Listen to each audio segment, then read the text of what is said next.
ನಮಸ್ಕಾರ ಫ್ರೆಂಡ್ಸ್, ಇವತ್ತು ನಾನು ವರಮಹಾಲಕ್ಷ್ಮಿ ಹಬ್ಬಕ್ಕೆ ಕಳಸದಲ್ಲಿ ಯಾವ್ಯಾವ ಪದಾರ್ಥಗಳನ್ನು ಹಾಕಬೇಕು ಅನ್ನೋದನ್ನು ತೋರಿಸ್ತಾ ಇದ್ದೀನಿ ನೋಡಿ.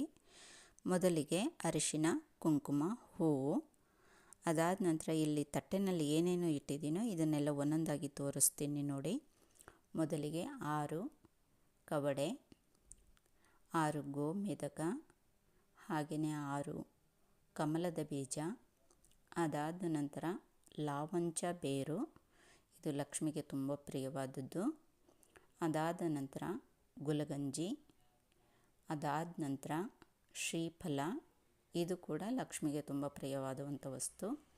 ಅದಾದ ನಂತರ 6 ಏಲಕ್ಕಿ, 6 ಲವಂಗ. ಅದಾದ ನಂತರ ನೋಡಿ ಒಂದು ಅರಿಶಿಣದ ಕೊಂಬು. ಅದಾದ ನಂತರ ಒಂದು ಬಟ್ಟಲಡಿಕೆ. ಅದಾದ ನಂತರ ಕೆಂಪು ಕಲ್ಲು ಸಕ್ಕರೆ. ಅದಾದ ನಂತರ 6 ಗೋಡಂಬಿ. ಅದಾದ ನಂತರ 6 ಬಾದಾಮು. ಇಷ್ಟೆಲ್ಲ ಕಳಸಕ್ಕೆ ಹಾಕಿದ ನಂತರ ಲಕ್ಷ್ಮಿ ಕಳಸಕ್ಕೆ ಕಟ್ಟೋದಕ್ಕೆ ಒಂದು ಅರಿಶಿಣದ ಕೊಂಬಿನ ದಾರ. ಅದಾದ ನಂತರ ನೋಡಿ ಲಕ್ಷ್ಮಿಗೆ ಇಷ್ಟವಾದಂಥ ಗೆಜ್ಜೆ, ಅದನ್ನು ಹೊಸದು ಹಾಕಬೇಕು ಫ್ರೆಂಡ್ಸ್, ಹಳೆಯದಲ್ಲ. ಗೆಜ್ಜೆ ಹಾಗೂ ಕಾಲುಂಗುರ, ಹಾಗೆ ಒಂದು ಬೆಳ್ಳಿ ಕಾಯಿನು, ಒಂದು 5 ರೂಪಾಯಿ ಕಾಯಿನು. ಇಷ್ಟನ್ನು ಕೂಡ ಲಕ್ಷ್ಮಿ ಕಳಸಕ್ಕೆ ಹಾಕಬೇಕಾಗಿರೋಂಥ ವಸ್ತುಗಳು.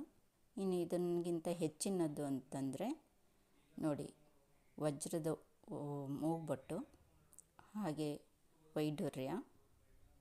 ಅದಾದ ನಂತರ ಮುತ್ತು, ಹವಳ. ಇದನ್ನು ನಿಮ್ಮ ಹತ್ರ ಇದ್ದರೆ ಹಾಕ್ಕೋಬೋದು, ಇಲ್ಲ ಅಂತಂತಂದರೆ ಇಲ್ಲಿ ತೋರಿಸಿರೋಂಥ ಪದಾರ್ಥಗಳಲ್ಲಿ ನಿಮ್ಮ ಹತ್ರ ಯಾವುದಿದೆಯೋ ಅದನ್ನು ಹಾಕ್ಕೋಬೋದು ಫ್ರೆಂಡ್ಸ್. ಹಾಗೆ ರೋಸ್ ವಾಟರು, ಅಕ್ಷತೆ ಹಾಗೂ ಪಚ್ಚಕರ್ಪೂರ. ನನ್ನ ಹತ್ರ ಪಚ್ಚಕರ್ಪೂರ ಇಲ್ಲದೇ ಇರೋ ಕಾರಣದಿಂದ ಮಾಮೂಲಿ ಕರ್ಪೂರನ ತೋರಿಸ್ತಾ ಇದ್ದೀನಿ. ನೀವು ಪಚ್ಚಕರ್ಪೂರವನ್ನು ಹಾಕ್ಕೊಳ್ಳಿ. ಹಾಗೆ ಇವಾಗ ಒಂದು ಶುಭ್ರವಾದ ಬಟ್ಟೆಯನ್ನು ಹಾಕಿ ಅದರ ಮೇಲೆ ಒಂದು ಮಣೆಯನ್ನು ಇಟ್ಟು ಅಕ್ಕಿ ಹಿಟ್ಟಿನಿಂದ ಅಷ್ಟದಳ ಪದ್ಮವನ್ನು ಬರೆದು ಅದರ ಮೇಲೆ ಅರಿಶಿನ ಕುಂಕುಮವನ್ನು ಹಾಕಿ ಅದರ ಮೇಲೆ ಒಂದು ತಟ್ಟೆಯನ್ನಿಟ್ಟು ಅದರಲ್ಲಿ 5 ಹಿಡಿ ಅಕ್ಕಿನ ಹಾಕಿ ಫ್ರೆಂಡ್ಸ್. ಅದರಲ್ಲಿ ಅಷ್ಟದಳ ಪದ್ಮವನ್ನು ಬರೆದು ಕಳಸಕ್ಕೆ ಮೊದಲು ನೀರನ್ನು ಹಾಕ್ಕೊಳ್ಳಿ. ಅದಾದ ನಂತರ ಅರಿಶಿನ, ಕುಂಕುಮ, ಹೂವು, ಅಕ್ಷತೆ ಇಷ್ಟನ್ನು ಕಳಸದಲ್ಲಿ ಹಾಕಿ.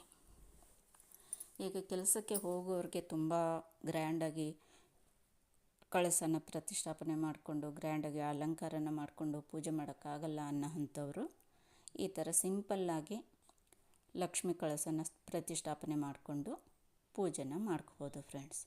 ಆವಾಗಲೇ ನಾನು ತೋರಿಸಿದ್ನಲ್ಲ ಆ ಎಲ್ಲ ಪದಾರ್ಥಗಳನ್ನು ಕಳಸಕ್ಕೆ ಹಾಕ್ತಾಯಿದ್ದೀನಿ ನೋಡಿ. ಇದಾದ ನಂತರ 5 ವೀಳ್ಯದೆಲೆಯನ್ನು ತಗೊಂಡು ಅದಕ್ಕೆ ಕೊನೆಗೆ ಅರಿಶಿನ ಕುಂಕುಮವನ್ನು ಹಚ್ಚಿ ಅದನ್ನು ಕಳಸದಲ್ಲಿ ಇಡಬೇಕು. ನೀವು ವೀಳ್ಯದೆಲೆನ ಬೇಕಾದರೂ ಇಟ್ಕೋಬೋದು, ಇಲ್ಲ ಮಾವಿನ ಎಲೆ ಬೇಕಾದರೂ ಇಟ್ಕೋಬೋದು. ಇದು ನೋಡಿ ವಜ್ರ ವೈಢೂರ್ಯ ನೀರಲ್ಲಿ ಹಾಕಿದಾಗ ನೀವು ಕಳಸನ ತೆಗೆದು ನೀರು ಗಿಡಕ್ಕೆ ಹಾಕಬೇಕಾದ್ರೆ ಮಿಸ್ ಆಗುತ್ತೆ ಅನ್ನೋ ಅನುಮಾನ ಇದ್ದರೆ ಒಂದು ಎಲೆನ ತಗೊಂಡು ಅದರಲ್ಲಿ ಅದನ್ನಿಟ್ಟು ದಾರನ ಅದಕ್ಕೆ ಕಟ್ಟಿಬಿಟ್ಟು ನೀವು ಕಳಸದಲ್ಲಿ ಹಾಕಿದಾಗ ನಿಮ್ಮ ಕೈಗೆ ಬೇಗ ಅದು ಸಿಗುತ್ತೆ ಫ್ರೆಂಡ್ಸ್. ನೋಡಿ ಎಲ್ಲ ಪದಾರ್ಥಗಳು ಹಾಕಿದ್ದಾಯಿತು. ರೋಸ್ ವಾಟರ್ ಕೂಡ ಸ್ವಲ್ಪ ಹಾಕಬೇಕು. ಅದಾದ ನಂತರ ವೀಳ್ಯದೆಲೆ ಕಳಸಕ್ಕೆ ಇಟ್ಕೊಳ್ಳಿ. ಕೆಲಸಕ್ಕೆ ಹೋಗೋರಿಗೆ ಈ ಥರ ಸಿಂಪಲ್ಲಾಗಿ ಡೆಕೋರೇಷನ್ ಮಾಡಿಕೊಂಡು ಪೂಜೆನ ಮಾಡ್ಕೊಳ್ಳೋದು ತುಂಬಾ ಸುಲಭ ಆಗುತ್ತೆ.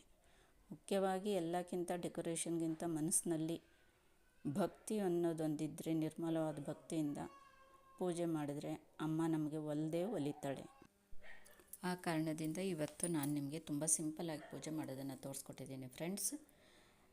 ಈ ವಿಡಿಯೋ ನಿಮಗೆ ಇಷ್ಟವಾದಲ್ಲಿ ಒಂದು ಲೈಕ್ ಕೊಡಿ, ಹಾಗೆ ನನ್ನ ಚಾನಲ್ನ ಸಬ್ಸ್ಕ್ರೈಬ್ ಮಾಡ್ಕೊಳ್ಳಿ. ಇಲ್ಲಿವರೆಗೂ ತುಂಬ ವೀಡಿಯೋಸ್ಗಳನ್ನ ಬಿಟ್ಟಿದ್ದೀನಿ ವರಮಹಾಲಕ್ಷ್ಮಿದು. ಅದರಲ್ಲಿ ನಿಮಗೆ ಯಾವುದು ಇಷ್ಟ ಆಗುತ್ತೋ ಆ ರೀತಿ ಡೆಕೋರೇಷನ್ನ ಮಾಡ್ಕೋಬೋದು. ಧನ್ಯವಾದಗಳು.